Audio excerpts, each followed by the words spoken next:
Estamos hoje, mais uma terça-feira, no programa Tem Jeito, com a nossa deputada estadual, Maiara Pinheiro. Tudo bem, Maiara? Tudo bem. Obrigada mais uma vez pelo espaço aqui do Portal da Holanda.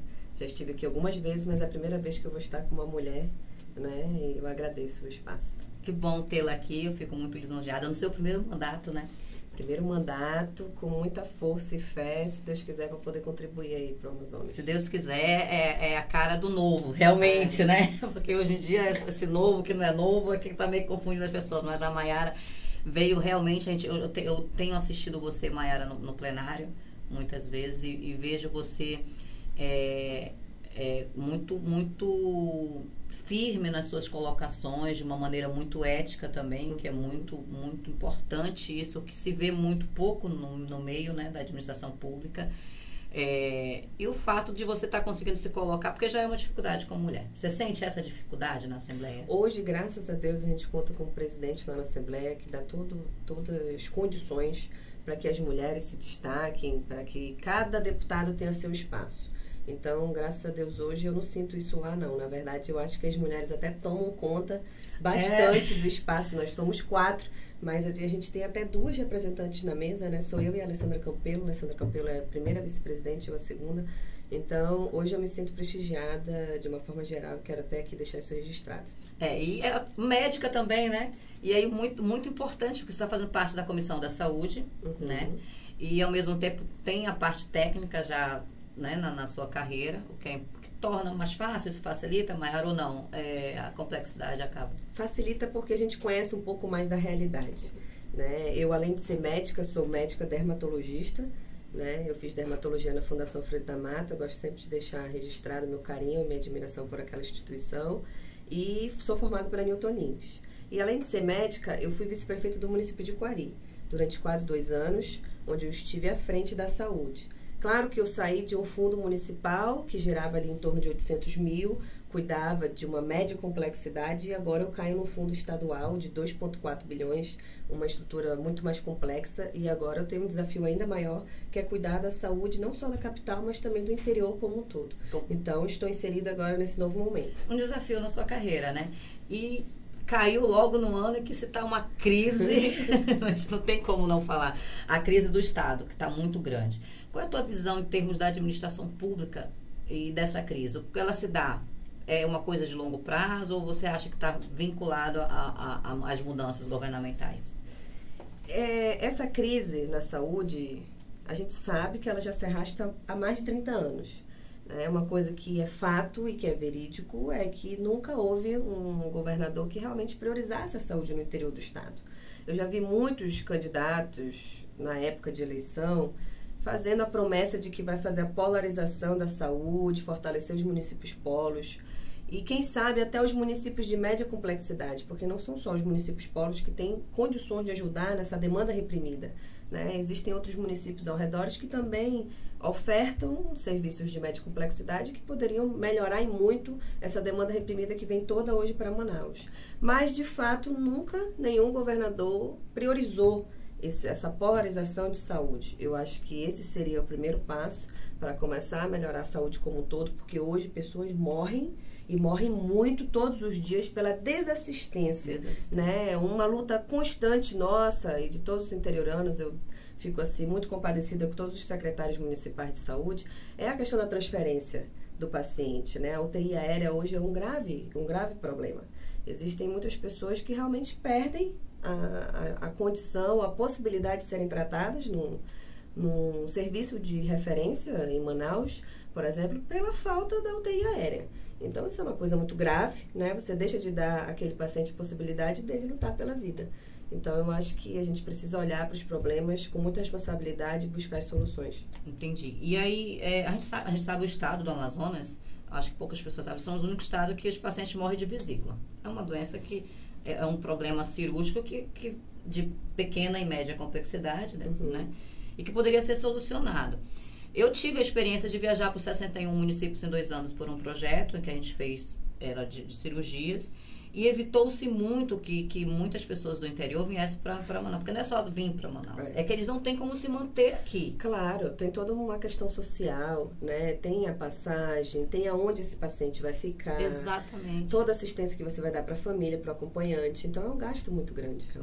Realmente, uma deficiência que eu vejo muito na administração pública é esse interesse de projetos que leve a saúde. Claro, com certeza. Saúde itinerante. Itinerante, né? Exatamente. Que eu acho que não solucionaria, mas minimizaria, pelo menos nesse momento, e o custo não é enorme como a gente vê. Hoje a gente está vendo muito, primeiro que a gente viu nesse governo novo agora, que o Estado estava em déficit. Ao mesmo tempo, a gente vê contratos... Todos os estados do Brasil, a maioria deles estão em déficit. Isso é um problema que todo governador vai enfrentar. Pois é. Então, você tem que ter muita habilidade para saber aonde você vai gastar o recurso e onde Mas, ao mesmo tempo, a gente vê muitos contratos de dispensa de licitação de valores extremamente absurdos. Qual é a tua visão a respeito disso? Com certeza, a gente tem apontado, né? A gente tem falado muito sobre o princípio da austeridade no plenário. E a gente apontou, realmente, existem alguns contratos que já foram veiculados por todos os meios de comunicação, não é a doutora Maiara, não é a deputada Dermilson, isso já é fato e todo mundo já deu a voz para esses contratos. Um deles foi da Humanizare, né? Já houve até uma convocação do secretário lá na Assembleia, onde ele realmente admitiu que esse contrato foi feito em administração anterior, mas que eles prorrogaram, né, devido ainda estar na vigência. Agora, o atesto da nota, você verificar se o serviço está sendo executado, isso é obrigação da administração atual. E fazer o pagamento, a gente só faz o pagamento daquilo que a gente está atestando que foi realmente executado. Eu acho que até ouvi um vídeo que foi feito pelo secretário de Educação, Luiz Castro, que ele falava que ele estava pagando porque era um contrato. Mas... A gente que é da administração pública e entende desse processo, chega a ser revoltante, né? Porque nós sabemos que uma dispensa de licitação ela dura 3 meses, podendo ou não ser prorrogáveis por mais 3 meses. Ou seja, e mesmo que eles tenham um contrato, ele pode, se achar um ilícito, cancelar aquele contrato. Claro, notificar e cancelar. Exatamente. Tanto é que foi cancelado, né? Então... Aí eles falam que pagou porque o outro mandou pagar. É meio contraditório esses discursos, né? E tão pouco tempo para o governo estar fazendo esses discursos que não se encontram. Eu acho que a população ela não acredita mais realmente em tudo que simplesmente um administrador de uma pasta fala. Né? Eu acho que um secretário desse, de uma secretaria tão importante quanto a SEDUC, não adianta só ele falar e realmente jogar a culpa na administração anterior, né? Seja amazonino, seja quem for, porque a responsabilidade agora é deles. São eles que estão na cadeira, é eles que vão pagar. Então, eu acho que mais importante do que culpar é realmente resolver, é realmente voltar atrás quando tem que voltar atrás. E você viu que eles cancelaram. E preservar realmente o dano ao erário público. Horário, né? Já que a gente está numa situação tão complicada, né? Agora houve uma mudança, né? O vice-governador saiu da Secretaria de Saúde, não sei se saiu ou se vai sair, não posso mais ouvir nas mídias, essa publicação. E eu acho que ele foi muito infeliz no curto período de tempo dele na secretaria, infelizmente.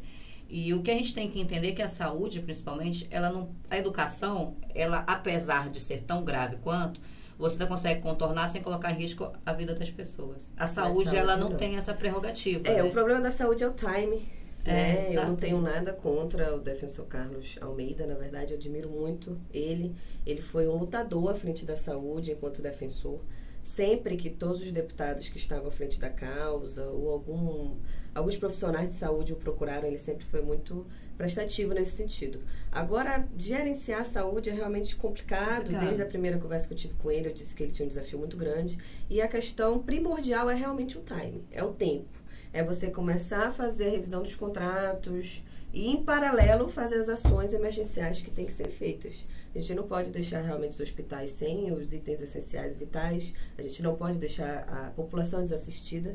E, paralelo a esse tempo, a gente precisa fazer realmente o controle de todos esses contratos que foram feitos. Tem uma coisa muito interessante que eu até conversei com um procurador do MPC, do Ministério Público de Contas, a respeito do contrato do Delfina. A gente ficou muitos anos para derrubar aquele contrato da IMED, que era absurdo, que se pagava 60 milhões ao ano para administrar, ou seja, um hospital que nunca teve cirurgias, nunca teve centro cirúrgico, mas pagava por serviço de emergência. Agora, qual seria a emergência, ninguém sabia, porque no hospital não tinha emergência.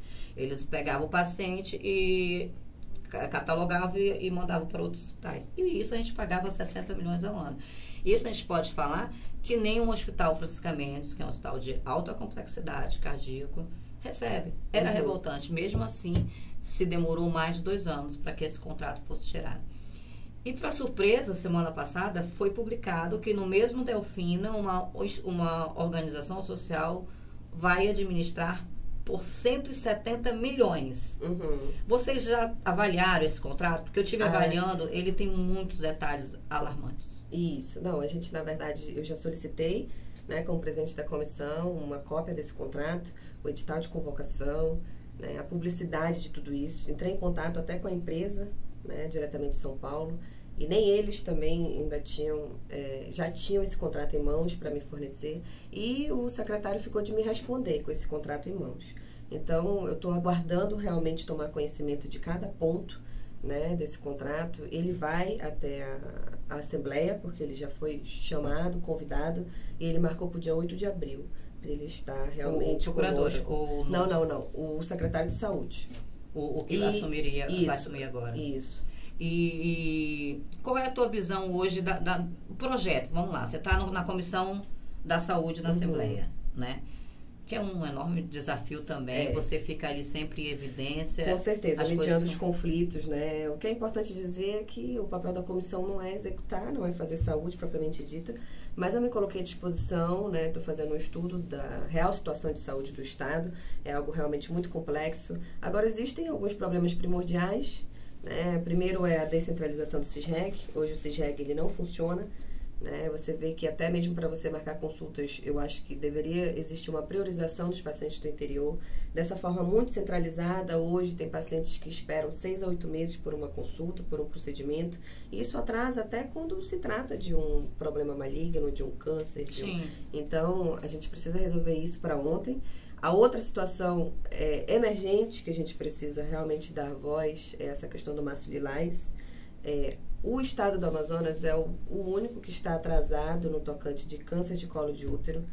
A maioria dos estados brasileiros, o câncer mais comum nas mulheres, excetuando-se o de câncer de pele, que é o mais comum em todo o Brasil, quando a gente tira o câncer de pele, geralmente é o câncer de mama, que é realmente um câncer um pouco mais difícil de ser prevenido, precisa de mamografia, de um radiologista para fazer realmente a leitura do exame. Agora, o câncer de colo de útero, não. Né? O preventivo é um exame muito fácil de ser feito. Isso coloca em evidência o nosso grave problema de atenção básica.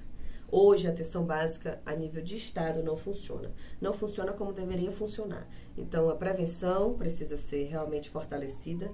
O preventivo deve ser fortalecido, a saúde da mulher precisa ser fortalecida para que a gente possa mudar essa realidade que hoje realmente é deprimente. E aí, outra coisa muito importante é o fato de um projeto que agora foi lançado, que a classe se revoltou muito da área de saúde, principalmente os médicos. Foi um projeto iniciado por 2 deputadas, independente de gêneros, não vamos, né? Deputadas do Estado, a Alessandra Campelo e a Joana Dark, em que elas praticamente dá a entender no projeto a criminalização do médico. Porque essa é a sensação que eu tive quando eu li.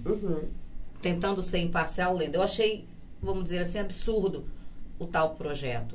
É completamente absurdo, é claro, óbvio, evidente que a doutora Maiara, com 50 mil votos para representar não só as mulheres, mas tanta gente que acreditou no meu trabalho por todo o Estado, eu jamais seria a favor da violência contra a mulher. Não se trata disso. Eu sou contra, é óbvio, eu acho que toda e qualquer violência à mulher tem que ser punida. Agora, o que eu não posso deixar de falar é que não é o médico que é a principal protagonista desse problema. Né? É claro que se o médico desempenhar alguma coisa de errado com a mulher, ele tem que ser punido, assim como o advogado que engana, assim como o recepcionista que trata mal, e assim como o Estado, na medida que uma grávida procura uma maternidade, não tem leito. E ela tem que ter um filho numa cadeira, sentada, ou então no carro, ou então no táxi. entendeu? Então, eu acho que isso é um problema muito complexo. Isso trata da desassistência obstétrica, que é realmente o termo que tem sido usado pelos obstetras e pelos ginecologistas do Estado. Eu acho que é um termo muito acertado. E novamente eu falo, isso não é um problema de hoje, é um problema crônico, mas que precisa ser resolvido. Não adianta só a gente falar, esse problema se arrasta há 30 anos, mas cadê? Eu quero ver o planejamento do governo atual. Quando é que a gente vai atuar nesse problema? Qual é o dia, qual é o mês? Cadê o planejamento? Porque a impressão que eu tenho, Mayara, é que eles estão buscando a desculpa de uma administração, talvez não com um resultado não tão positivo como todos achavam que seria, e tentando criminalizar uma classe. Isso, exatamente. Então, na verdade, isso é briga, né, de profissionais, de egos, de vaidades. É claro que nós a gente sabemos sabe que tem a importância da doula, tem a importância de outros profissionais nessa humanização do parto. E eu não sou contra, assim como nenhum médico é contra, que cada um tenha seu espaço e tenha o seu papel fundamental. Não é só o médico que tem um papel fundamental no parto humanizado. A enfermeira obstétrica também tem, o técnico de enfermagem também tem, o maqueiro também tem. Todo mundo tem que ter um treinamento. É um grupo, né? É um grupo que realmente faz com que aquele momento de paz, de união, para aquela mulher, de conforto, para aquela mulher seja desempenhada da melhor forma possível. E para isso tem estrutura também. Exatamente. Né? Agora, esse projeto de lei, ele interfere até na ação do médico. Ele proíbe episiotomia, ele restringe o uso da ocitocina. Isso uma pessoa que não é médica e que não está lá na hora do momento, onde realmente a gente precisa fazer uso dessas medicações, é impossível você se meter nisso. Eu nunca vi um projeto de lei que interfere realmente na atribuição daquele profissional. Então, realmente, esses pontos estão equivocados, é por isso que o meu parecer é contrário, mas deixando claro que eu vou fazer... É importante que as pessoas tentaram muito vincular, isso. Como faz parte da comissão. Isso. Gente, a comissão da Assembleia, eu ouvi muito isso. Eu falei, não, gente, eu acho pouco provável uma profissional da área... Exatamente, mas eu já dei voz para o doutor Mário, né? Eu me coloco à disposição, vou chamar também os representantes que estão à frente desse movimento e deixar claro que não vou só votar contrário, eu vou apresentar um projeto mais amplo nesse sentido, onde eu vou dar, sim, todo o esclarecimento para eles, todo o apoio, né? Eu vou colocar lá a criminalização do profissional que fizer algo de errado com aquela grávida, mas eu vou colocar as outras coisas que são mais importantes, sem interferir na conduta do médico. Tá criminalizando, colocando todo mundo em um pacote só, né, e dizendo, aqui ninguém presta. Exatamente. Né? Generalizando. Generalizando. É a mesma coisa que generalizar absurdo. Políticos, generalizar advogados, generalizar, não dá né? para trabalhar. E assim, para finalizar, eu não tenho como deixar de te perguntar isso.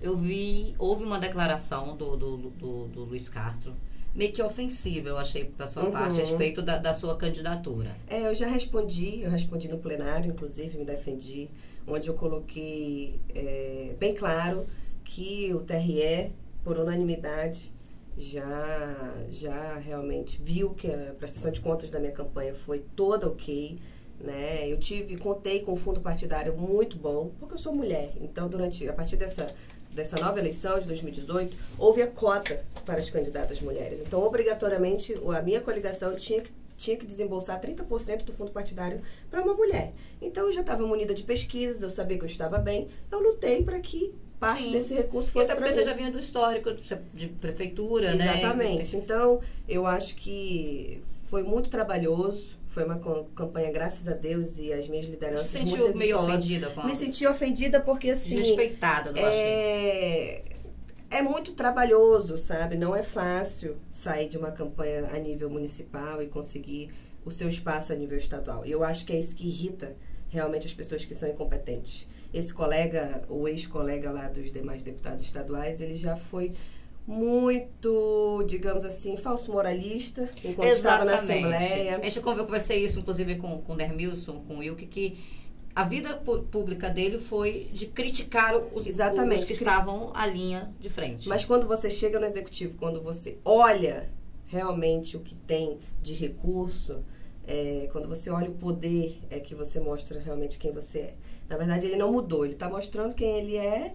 E eu acho que ele tem que respeitar as autoridades que foram eleitas e não nomeadas. Democraticamente. Ele foi simplesmente nomeado pelo governador. A partir do momento que o governador... Ele é funcionário do governador. E eu não. Então, eu acho que ele tem que respeitar nesse sentido e tentar fazer o trabalho dele lá, que quem tem que dar explicação para a população é ele, não eu. Você não pretende se respaldar juridicamente contra essas acusações ou não?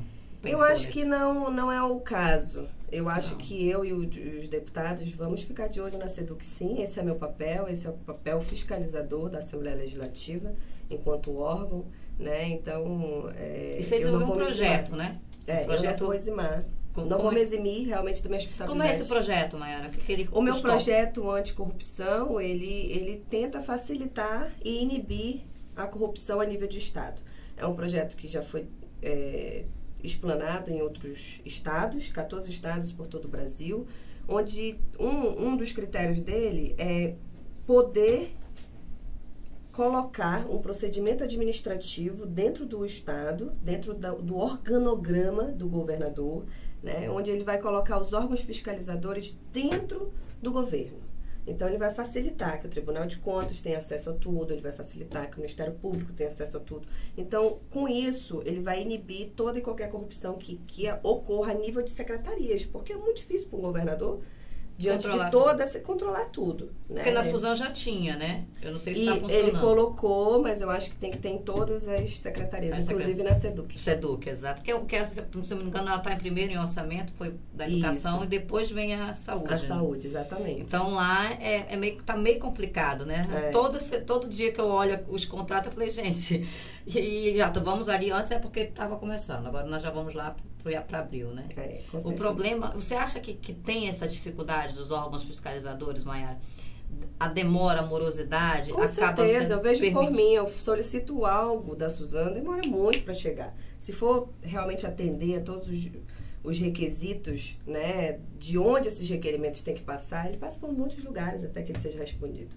Então, se a gente não furar a fila mesmo, não entregar lá diretamente para a pessoa responsável, cobrar e ficar quebrando toda essa burocracia. E os órgãos federais que fiscalizam, você acha que poderia ter uma dinâmica mais rápida? Eu acho que se a gente botar esse procedimento dentro do próprio Poder Executivo, eu acho que melhora muito. Porque eu vejo muito essa dificuldade como administradora pública há mais de 20 anos.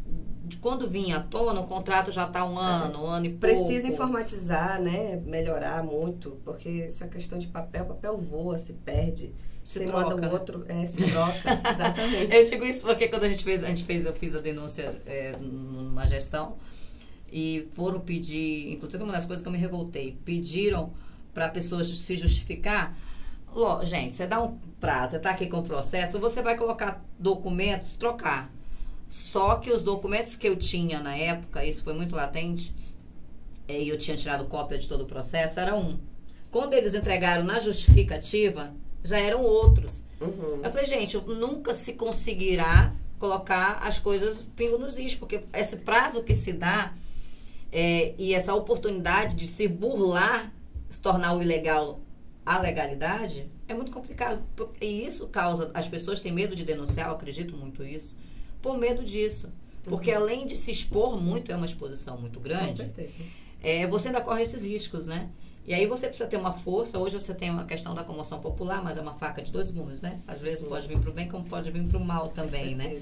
E é muito complicado. Então, acho que deveria ser vinculado a alguns projetos para que pudesse minimizar isso, né? Em tempo hábil. Não deixar que se arrastasse aí para só depois tomar um posicionamento, né? Então, assim, e a senhora quer falar alguma coisa? Eu queria só agradecer, realmente, dizer que eu estou inserida nessa problemática da saúde, estou me esforçando muito, já tenho 43 pontuações para fazer e para me embasar nas minhas proposituras e indicações ao governo. É claro que nem tudo poderá ser uma propositura, porque eu não posso influenciar no orçamento do Executivo, mas eu posso fazer indicações, eu posso dar voz a esses problemas, eu vou fazer vídeos onde eu vou divulgar essas ideias, para ver se com esse apoio popular e com realmente essa força dentro da Assembleia, a gente consiga realmente fazer valer essas ideias e resolver esses problemas. Você falou de mutirões, só para você ter uma ideia, lá em Quari, ano passado, de mutirão de cirurgia, nós fizemos 3. Fórum de urologia, fórum de dermatologia. Então, assim, tem condições de fazer. A gente tem condições de fazer uma saúde itinerante, levar a saúde pro interior, uma saúde de qualidade. Né? Existem as UBS fluviais que também precisam ter toda a estrutura para poder levar saúde para os ribeirinhos. Existe o Barco Cidadão, que foi um projeto também que a gente inovou. A gente utilizava muito teleconferência. Na época tinha a telemedicina da UEA, não sei como está agora. Mas as teleconferências ajudavam muito em termos da leitura de exames, né? Isso, eu acho que tudo tem isso muito nos municípios. Tem que continuar, né? Existem alguns momentos que a telemedicina faz, sim, o seu papel. O que não pode é realmente substituir o médico, é substituir o médico cirurgião, é realmente substituir aquilo que tem que ser feito lá na ponta. Então, eu me coloco à disposição da população, ainda estou no início do meu mandato, estou no 2º mês, mas vocês podem ter certeza que eu vou me esforçar e vou mostrar para vocês que valeu a pena esses 50 mil votos, esse voto de confiança que toda a população amazonense me depositou. A gente ficou aqui mais uma vez no programa Tem Jeito com a deputada Maiara Pinheiro. Eu fico muito agradecida por ter aceito o nosso convite, muito lisonjeada, não só por ser mulher, né, porque antigamente era tão mais difícil nós vermos mulher nos representando agora, não só mulher, mas competente, e tão jovem, o que é muito importante. Eu tenho acompanhado o seu trabalho. Você está de parabéns, né? Porque eu estou na sua frente. Então, conversei isso com o deputado Dermilson. Gente, eu vejo na Maiara o futuro da política. Poxa, que bom. Eu fico muito feliz de tê-la aqui com a gente no programa. Espero que a gente possa ter outras oportunidades. A gente vai continuar aqui divulgando o seu trabalho, porque enquanto ele for um bom trabalho, e eu sou muito voltada em projetos da saúde, então a gente fica muito feliz quando vê alguém com essa visão, porque já fazia muitos anos que nós não víamos na Assembleia uma mulher que, além de ter um conhecimento técnico, entendia a necessidade dos municípios, e isso é importante, porque você veio do município, né, Maiara? Então você consegue ter a vivência, né? Isso é importante. Então eu agradeço muito, e então tem jeito, basta ter legalidade e compromisso.